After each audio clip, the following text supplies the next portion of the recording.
So today I'm jumping into CJC 1295, no DAC, and ipamorelin. I believe it's important that I make this video because I didn't cover certain topics in my last video of CJC 1295 and ipamorelin, and I've also gotten a lot of questions and comments on how to research these peptides still. So we're going to be covering some super important topics today. That way you guys have all the accurate, updated information that you need, so don't have to look anywhere else. Some of the topics that we're going to be covering today is separate vials of CJC 1295, no DAC, and ipamorelin, so you know how to research them separately, no blends.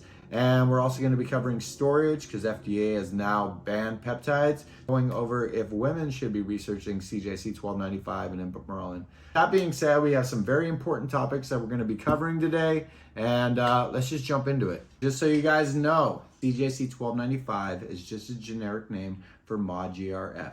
So if you guys are going to be researching CJC 1295 with no DAC separately with ipamorelin, then that's what you're going to be looking for. But we're just going to stick with CJC so there's nothing confusing, okay? Super important. I just want to go over separate vials. If you guys are researching CJC 1295 with no DAC and ipamorelin, then you guys want to research them in equal parts, all right? If you're doing 250 micrograms of CJC, you're gonna wanna do 250 micrograms of ipamorelin because they both hit different receptors in the body. The CJC is gonna hit the pituitary gland, which is a GHRH, and ipamorelin, a GHRP, is gonna hit a ghrelin hormone or the stomach area. You're not gonna oversaturate by doing equal parts. So it's very important that you guys understand, if you're gonna do 250 micrograms of CJC, do 250 micrograms of ipamorelin. 500 micrograms of CJC, 500 micrograms of ipamorelin. Always do them in equal parts.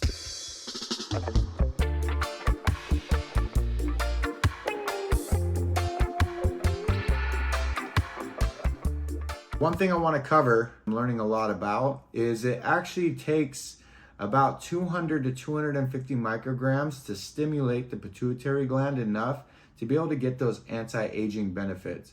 So I have heard of people not getting any results from these peptides, and me doing a lot more research, finding out 200 and under, you may get a little bit of benefits from the CJC by stimulating the pituitary gland, but 200 to 250 is a very, very conservative amount.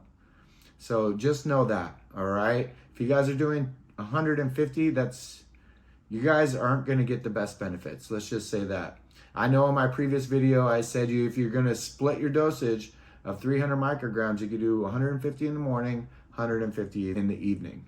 If you guys are looking for anti-aging benefits, I'd recommend from anywhere 250 to 300 micrograms.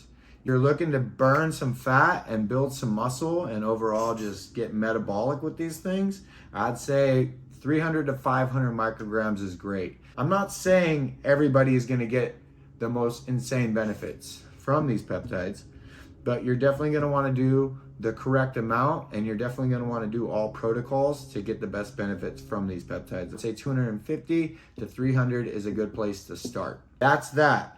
All right, so let's just get into this peptide storage. So FDA has now just banned peptides, so people are buying peptides in bulk. So that little freeze-dried powder that you see on the bottom, that's called lyophilized. That means it's freeze-dried and it is very stable.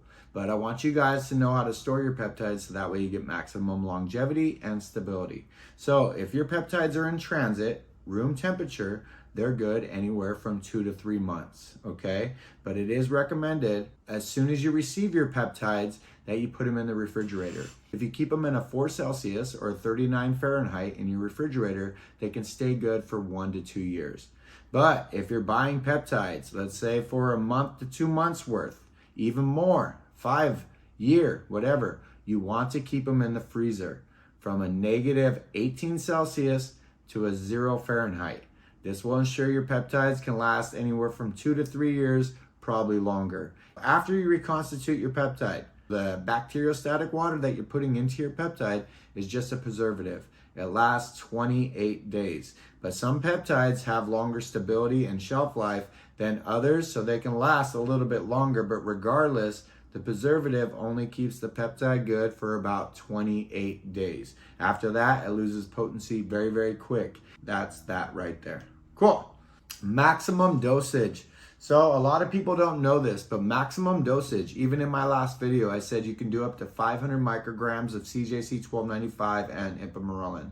Now learning you can do 750 micrograms of each peptide in one day. But this really is for athletes, people that are expending tons of energy, professional athletes, people that are always in the gym, bodybuilders, I don't care, professional wrestlers, Quidditch players, I don't know. I mean, this really does help regulate your hormones when you are doing larger amounts of CJC 1295 and ipamorelin, but it is very beneficial for those super athletes. That's maximum dosage. Do not exceed that. You do not do 750 micrograms at once. You could do 250 micrograms in the morning, 250 micrograms after a hard, intensive workout, 250 micrograms in the evening.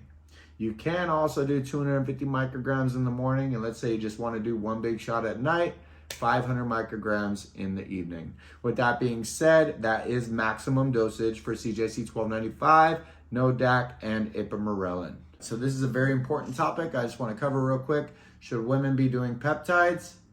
Amino acids are very, very crucial for our body. Our body's made up of amino acids. It releases that HGH back into our system, so we get youthful maximum benefits.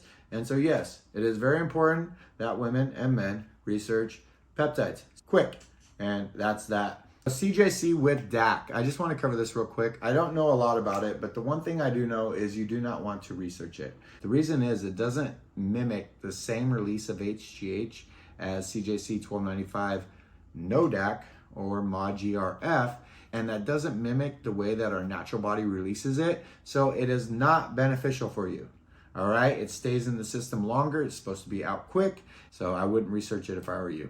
Always make sure that you're researching your CJC 1295 with ipamorelin. Always make sure that you're researching tesamorelin with ipamorelin. Some